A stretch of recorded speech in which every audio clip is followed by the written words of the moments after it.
If you ever write a book and you want me to read it, just put a quote from Steve Jobs on the cover. That's why I read the book Be More Pirate. And the quote from Steve Jobs is, "I'd rather be a pirate than join the Navy." Brilliant. All right, guys, Azam Mail here, BigReader.com, and this is the book review of the book Be More Pirate. I'll tell you the 5 biggest lessons I got from this and how you can use them to build your real estate business. So let's get started. First, my one-sentence summary of this book would be this: how the surprising morals and standards of pirates 300 years ago can help us solve humanity's challenges today. So that's my one-sentence summary. Now here are the 5 lessons that I took away from this book. Lesson number 1, always look for missed opportunities. So the author is obsessed with pirates and the pirate life, and anytime somebody writes a book about something they're obsessed with, I always want to read it because the books are usually pretty good. His focus is on what's called the Golden Age pirates around 1700. So Royal Navy men were returning home from war and seeing limited economic opportunities as the elites were hoarding all the money and the riches that were sailing in from the New World every day. The first pirates made the obvious connection that with their skills on the water, the Navy men could easily fix their situation with the riches that were floating by them every day. Easy connection, right? You guys are broke and good on the water. Meanwhile, there's a bunch of money swimming by you every day. It's an easy connection, right? Or so you would think, but nobody made this connection except for the first pirates. And this opportunity seems obvious today, but often the most obvious opportunities are hidden in the camouflage of the obvious. And the people that would benefit the most from these opportunities are often the ones who are the most blind to them. I've learned that getting good at spotting these opportunities is really a skill that's very profitable. Lesson number 2, a true meritocracy and equal democracy. The pirates knew that once they robbed the ships, their countries would never look at it as desperate acts of a forgotten middle class, but instead they would be banished as outlaws and traitors. Having no home country and constantly running from the law would make the pirates develop their own laws and their own culture, and they had to do it in a way that would attract others. So they set up a system where every pirate, no matter your background, age, gender, religion, race, whatever, nothing mattered. On the pirate ship, nothing mattered. You were an equal with an equal vote, just like everybody else. True equality. This kind of equality was unheard of in the 1700s, and it was a big reason why they were able to grow and recruit from all around the world. People wanted to become pirates because they wanted part of that equality. That lifestyle was attractive to people around the world. And the author does a really cool breakdown of things like paid sick leave, workman's comp, same-sex marriage, equal opportunity, women's rights. There were actually women in charge, women captains of pirate ships, and women in charge far before the rest of the world had women CEOs and female elected officials. And then he shows how these advancements and other progressive modern thinking were in place on pirate ships way ahead of their time. Not just decades or generations, but centuries ahead of their time. Today, some would even say that the pirate ship was the last free, true, equal democracy and meritocracy that we've ever had. I thought it was really interesting, and it's really how we build our teams and how we build with all the companies we work with. We build everything as a meritocracy where anybody with hunger can succeed. And if you're a one-man army, especially in real estate, this is super important. I often quote Shaw and I say a happy family is but an early heaven, and that's what you can build. You can build a family by picking your team correctly and creating an environment that lets them grow. And then you're never working, you're just hanging out with your family and the people you love as you build businesses, change lives, and improve the world. It's really good stuff where, you want it to be where work is more fun than fun. That's what the pirates understood, a true meritocracy. Lesson number 3, brilliant branding. So the author says that the pirate logo on the flags is the oldest logo in the world, and I was looking into it, and I don't know of a logo that's older. The famous pirate flag logo is the skull and crossbones or the skull and swords, and the reason it's black and white is because while all the other countries were using these elaborate and colorful schemes, the pirates wanted to go in the opposite direction. The simplicity of black and white made it clear that they sailed for themselves and nobody else. It stood out, and it let people know that the pirate life was not complicated, very black and white. To this day, it's recognized and used by sports teams and websites and schools, and it's a sign anybody can use it, and we all know what it means. It's a sign of somebody bucking tradition and doing whatever they want, somebody who's not following the rules. It's pretty interesting that the branding that they had wanted 300 years ago, it sent a clear message then, and it still does today. It's pretty cool. Lesson number 4, war crimes. So from reading this entire book, there's one sentence that really blew me away more than anything else, and it's when the author said this: non-sustainable businesses are nothing short of a war crime. And by sustainable, he meant that instead of exploiting foreign labor or sucking resources without producing a net positive back to the communities that you work in, he's basically saying unless your business is helping people, not just in your area, but in all the areas that you touch, and unless you're helping them in some significant way, it's basically a war crime. And the consequences of not creating sustainability as he defines it can be just as bad or even worse than actual wars or war crime. And I totally agree. I thought this was such a great, brilliant sentence. And the pirates understood this, and a big reason why they survived so long was because the people protected them. The people that were not part of the government, the regular people, the common folk, protected them. They gave them shelter from the governments, and they even lied to the governments. There's a story of a woman who was being told, as she was being killed for protecting the pirates, the government said to her, why are you protecting these thieves, these people who steal? And she looked at the government officials and said, no, they don't steal, you steal. The pirates just steal it back. And that's how the pirates had this attitude like Robin Hood, where they made sure to share their riches with the local communities. This idea idea to not help communities is a war crime. I love that line. It's something I totally agree with. It's just, I love it. It's awesome. Do more good. In real estate specifically, there's so many people that just like hire a VA overseas and they buy a list of homeowners, not home sellers, just homeowners. And then they, skip trace the list and get a bunch of names and emails and phone numbers, and then they just spam them. Or they'll have the VA spam them. Just send them a bunch of emails, texts, and phone calls. And then 99% of the responses you get are people like, hey, stop calling me. How'd you get my number? Why do you people keep harassing me? And the investors never stop and think, what good are you really doing? Are you really helping the people in your community? Are you helping the people in the communities with the sellers? Are you helping the people? Are you helping your VA? Are you really providing any net value, any net positive to the communities that you're in? We often use Voltaire's line. You'll see this up around our offices and our special needs houses. Voltaire said, every man is guilty of all the good that he did not do. Hear that again. Every man is guilty of all the good that he did not do. Do more good. Okay, lesson number 5. This is our 5th and final lesson. Here it is. To grow any organization, you just need the right story and performance. This is the most important lesson I took away from the book, aside from what I just explained. So the world's most famous pirate ever is a guy named Blackbeard. This has been again and again, you'll hear his name used a lot throughout the book, and you've probably heard of him. And you've probably heard that he was some,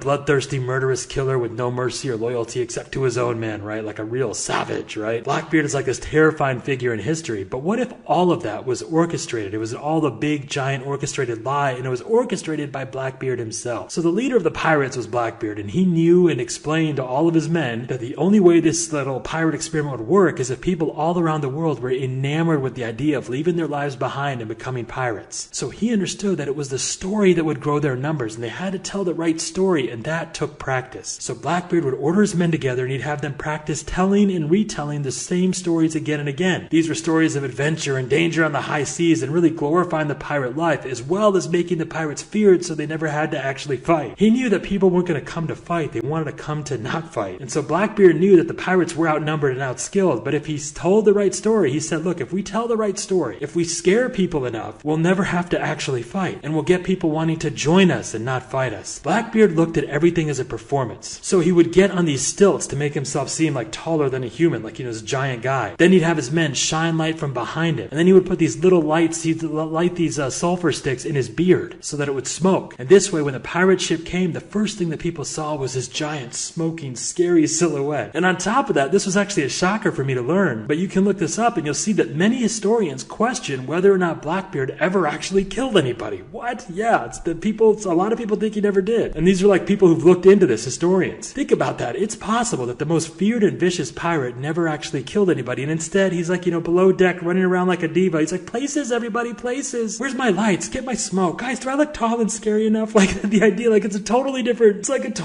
reality, than what we've been taught. And it's because he understood the performance. In the famous movie The Princess Bride, the main character gets kidnapped by the dread pirate Roberts, who's famous for killing everybody and never leaving any survivors. Only later do we find out that the main character himself is the dread pirate Roberts, who's just a made-up name and a role with a line of people who assume the identity. That's why nobody ever hears from the people again, not because they're dead, but because they are the dread pirate Roberts. And by the end of the movie, we see the character passing the baton on to the next guy. And supposedly the director Rob Reiner based this idea, the idea of this big scary guy not being so big and scary, he based this on Blackbeard. The notion that a feared and immortal killer is really just a guy who likes to tell stories and wants to retire. I got a real kick out of that. I got a real kick out of learning about that. I will say though, this idea of the performance is so huge. Too few people understand this. It's just so super important. I'll give you an example of how I really learned this. Several years ago, I needed a place to meet clients, and I didn't have an office space like a special needs house like we do today. So I used to meet with people at my local library. That was for a few reasons, but one of them was that I was on the board of my library, so I was in charge of ordering like all the books for business and entrepreneurship and other stuff like that. So I would get dozens of copies of the same book sent to me for free, and I'd put one copy on the shelf and the rest would be in the back. So when I would meet a client, I really wanted to impress them and have them leave our conversation with like stuff that they could hold. They could, really like,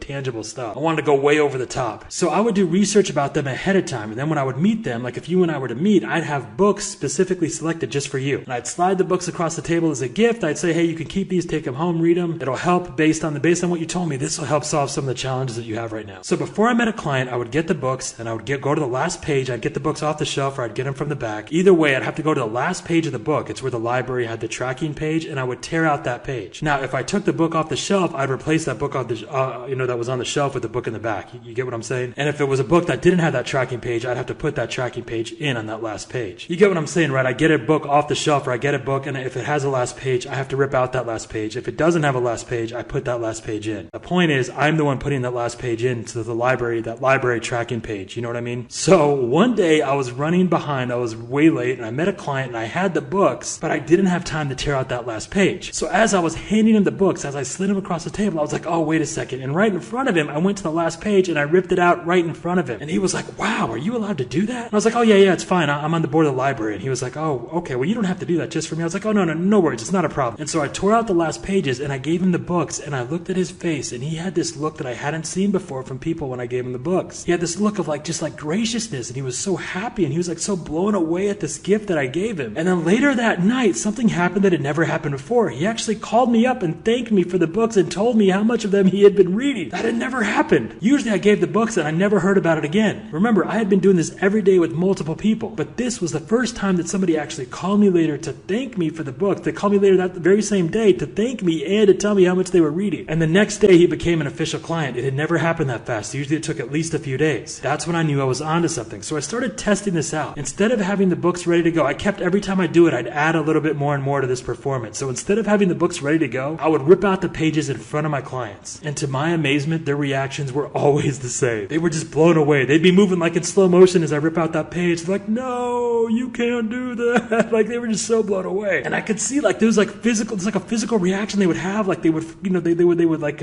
flinch when I would rip out that page. Like, oh, it's like you rip off that tag on the mattress. You can't do that. They were so blown away. They would actually like physically like recoil. It's like they step on a landmine in zero gravity. Like, no, like it was just like, and then when I'd give them the book, I'd say, no, it's fine. I'm on the board. They're like, wow, you did that just for me. Thank you, Azam. Like they were so blown away. It was great. So I kept adding and adding a little bit more and more to my performance. And eventually I wouldn't even get the books before we met. And I wouldn't even write down which books to get. So if you and I met, I would come up with that list of appropriate books in front of you with you. I'd write it down. Then you and I would walk around and pull the books off of shelves in front, together. Like I do it in front of you. And then I would rip out that last page. And you would be like, what, Azam, I love you.